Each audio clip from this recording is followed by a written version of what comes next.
नमस्कार दोस्तों, मैं राजेंद्र करनाल। इस समय आज हमारे बीच में रक्षिता सामाजिक संस्था के राजेश पाल जी हमारे बीच में मौजूद हैं और हम आज उनसे जो है शिक्षा से संबंधित कुछ जानकारियां लेने का प्रयास करेंगे कि युवा पीढ़ी जो शिक्षित तो हो रही है लेकिन बहुत सारे संस्कारों को अनदेखा कर रही है। उसी विषय को लेकर के हमारे बीच में आज राजेश पाल जी हैं। उनसे थोड़ा सा जानने का प्रयास करेंगे। भाई साहब नमस्कार। नमस्कार सभी दर्शकों सभी को मेरा दर्शकों को मेरा भी नमस्कार। नमस्कार। राजेश पाल जी, आज की युवा पीढ़ी काफ़ी पढ़ रही है, लिख रही है और अपने आप में सक्षम भी है, स्वास्थ्य के प्रति भी सचेत है, लेकिन जो एक संस्कार होने चाहिए वो आज की युवा पीढ़ी में नहीं दिखाई दे रहा है। कहीं जो है उनमें क्रोध ज़्यादा दिखाई दे रहा है, उनका जो खान पान है वो गलत सोसाइटी में जा रहा है, कुछ नशे की चीज़ों में जा रहा है। तो ऐसे में युवा पीढ़ी को किस तरीके का मार्गदर्शन मिलना चाहिए? देखिएगा, ये एक बहुत ही गंभीर मुद्दा है। और क्योंकि युवा पीढ़ी जो है देश का भविष्य होता है, जी। और जब तक देश का भविष्य हम नहीं बनाएंगे, बच्चे बनाए जाते हैं, संस्कारवान बनाए जाते हैं। हमारे सनातन धर्म में 16 संस्कार बताए गए हैं। गर्भाधारण से लेकर के और अंत तक संस्कार दिए जाते हैं। कोई भी आज नहीं दे रहा है। इसी का नतीजन, जैसी फसल हम बो रहे हैं ऐसी काटनी पड़ रही है। तो इसके लिए, जैसा कि आपने कहा कि इसके लिए क्या हमें रहना है, एक तो 16 संस्कारों पर हमें जाना होगा। और उसके बाद जो आज हम सत्यार्थ प्रकाश में यदि हम जाएं तो सत्यार्थ प्रकाश में पढ़ेंगे, मात्र मान पितृ मानाचार्य पुरुषो वेद है। बच्चे के 3 गुरु होते हैं, माता, पिता और आचार्य गुरु। सबसे पहले माताओं को ही ठीक होना पड़ेगा जी। माताओं को शिक्षित करना पड़ेगा और इन 16 संस्कारों के बारे में भी जानकारी देनी पड़ेगी। क्योंकि सबसे पहला प्रथम संस्कार होता है गर्भाधारण संस्कार। गर्भाधारण संस्कार आज जो हो रहा है अचानक हो रहा है, आप देख रहे हैं। हमारे सनातन धर्म में गर्भाधारण संस्कार एक तैयारी करने के बाद में यह संस्कार कराया जाता था, लेकिन आज अचानक ही हो जाता है। बच्चा ठहर जाता है गर्भ में, और कैसा माहौल है था, क्या चीज थी, वो उसी का ही नतीजन हम आज देख रहे हैं कि बच्चे गुस्से, पढ़ाई से मन चुराना, या पढ़ते नहीं, पढ़ते हैं तो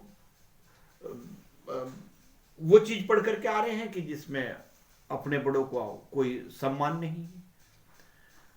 अभी देख रहा था मैं, कुछ बच्चे को एडमिशन कराया और मात्र बच्चा कितने का, 3 साल का। जी। जब से उस बच्चे का एडमिशन कराया, उसके माता पिता खुद कहने लगे कि जब से इसका एडमिशन कराया है तब से और बुद्धू होता जा रहा है। और दिल्ली में एक अच्छे स्कूल में वो कराया एडमिशन। तो कहीं ना कहीं संस्थाएं जो हैं, संस्थाओं की तरफ भी सरकार को ध्यान देना होगा।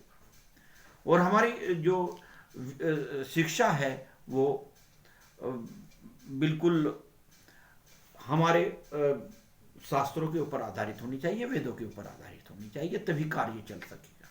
अच्छा, जो पहले की पीढ़ियां थी उनमें कॉमिक्स पढ़ने का काफ़ी अच्छा शौक होया करता था, नावल पढ़ने का बहुत होया करता था, कादम्बनी होया करती थी, बहुत सारी किताबें पुस्तकें पढ़ने का बहुत शौक होया करता था।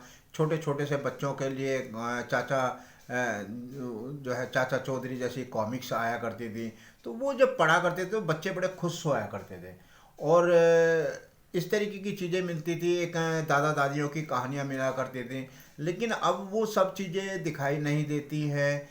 तो ऐसे में जो बच्चों का मन जो है वो कहीं ना कहीं जो है वो थोड़ा सा बदलाव में, क्रोध में आ रहा है। तो उसको किस तरीके से अ, हम अपने बच्चों को एक ऐसी शिक्षा दें, पुस्तकों को पढ़ने का ज्ञान दें, तो ताकि वो भी एक अच्छा नागरिक बन सकें। देखिएगा, ये हमारा मैं कहना चाहता हूँ सभी जो नए बच्चे हैं, बिल्कुल 1 या 2 साल के या 6 महीने के, 7 महीने के, जो मोबाइल हम बच्चों को दिखा रहे हैं, ये सारी चीजें जो हैं मोबाइल ने ले ली है। मोबाइल ने कैसे ले लिए? मोबाइल में तरह तरह की चीजें बच्चा देखता है, और आपको ताज्जुब होगा कि 7-8 महीने का बच्चा भी मोबाइल चलाना जान गया है, और वो पूरी की पूरी जगह ले ली। लेकिन ये सबसे बड़ा खतरनाक है, जिन जो बच्चे ज्यादा मोबाइल देखते हैं उनकी आंखों में पुतलियां खराब हो रही है, पुतलियां घूम रही जी। हैं। आप अपने बच्चों को अपने आंखों से भी देख सकते हैं। तो यही चश्मा लगना, ये आदि आदि सभी बीमारी उसको लग जा रही है। जैसा कि आपने बताया कि कॉमिक्स पढ़ना या ये चीजें करना, ये एक नई जानकारी उस समय थी जी। ये अच्छी किताबें पढ़ें। देखिएगा, यदि राजेंद्र कुमार जी, यदि हम अपने बच्चों को शास्त्रों के अंदर लगाएं, शास्त्र और कोर्स,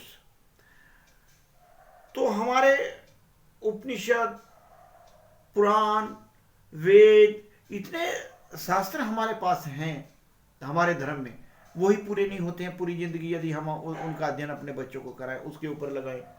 तो ये हमें प्राइमरी एजुकेशन ये तब हो सकता है यदि हम प्राइमरी एजुकेशन शास्त्रों के अनुसार, वेदों के अनुसार लें।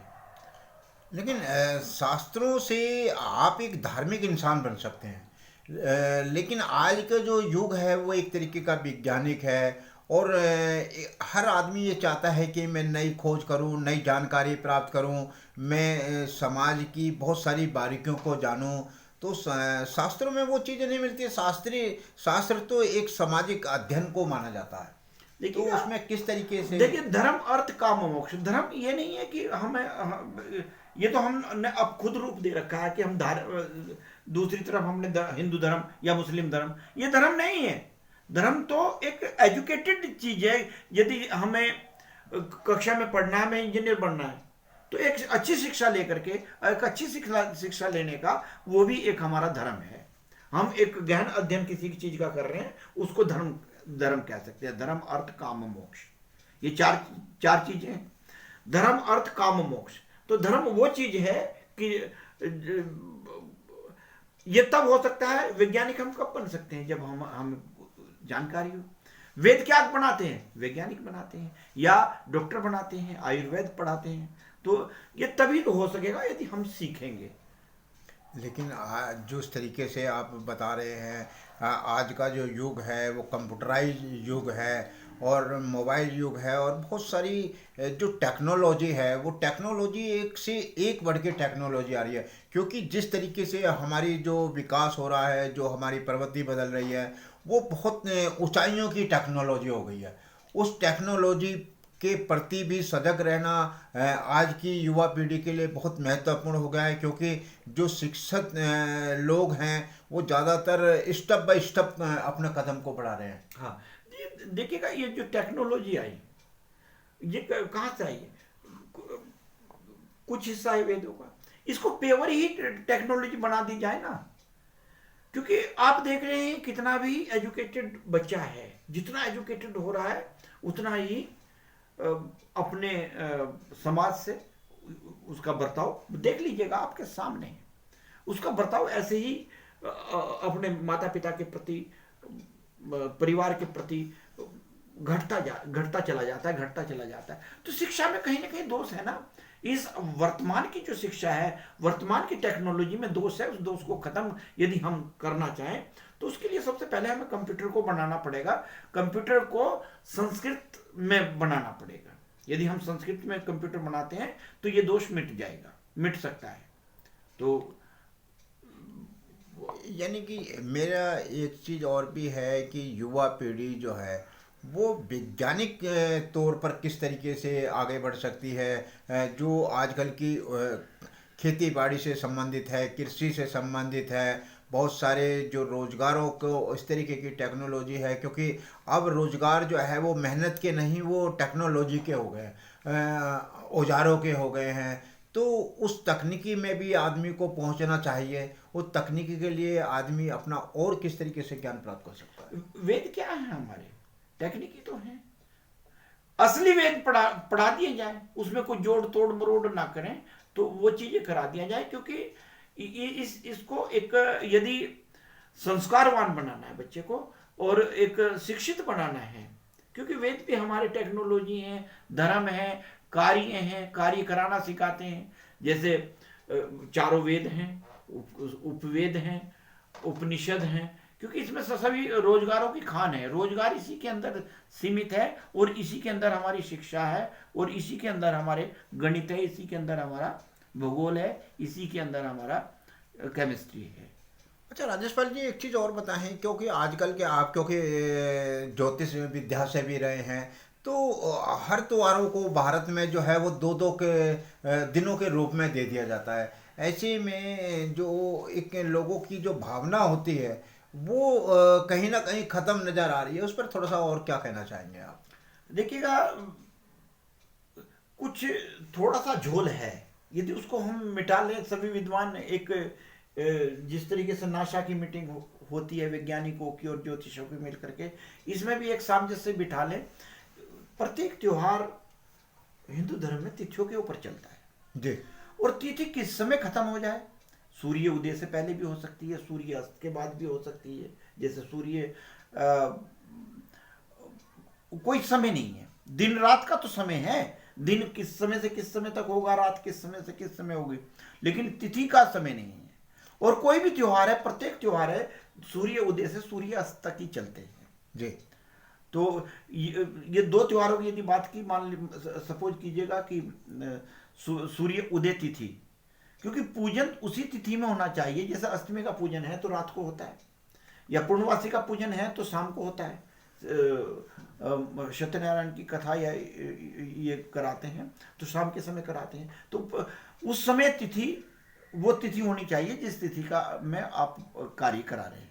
लेकिन जब कोई ग्रहण पड़ता है, सूर्य ग्रहण पड़ता है, चंद्र ग्रहण पड़ता है, तो वही ज्योतिष जो है बिल्कुल एक्यूरेट उसका समय निकालते हैं और उतने बजे से ही वो सूर्य ग्रहण लगता है और उतने बजे ही ख़त्म होता है।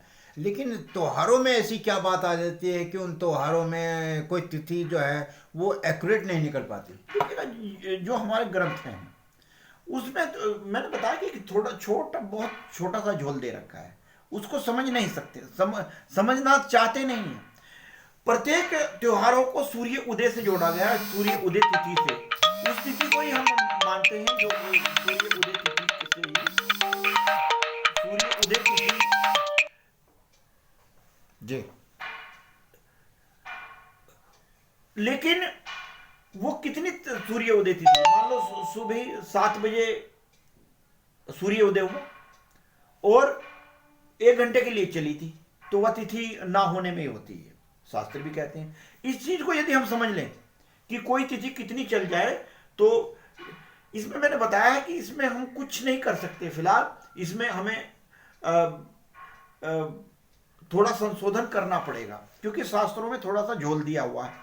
वो दूर हो सकता है, ऐसा नहीं है कि नहीं हो सकता है। देखिए, हमारे बीच में अभी राजेश पाल जी थे, बहुत सारी उन्होंने बातें बताई और जिस विषय को लेकर के हम यहाँ पर पहुँचे थे, आज उन्होंने उस पर अपने जो प्रकाश है, जो अपने विचार हैं वो रखे। हम आगे भी आपको इसी प्रकार की बहुत सारी बातों से संबंधित जानकारी देने का प्रयास करेंगे। सभी दर्शकों को मेरा सादर नमस्कार। नमस्कार, प्रणाम, जय हिंद।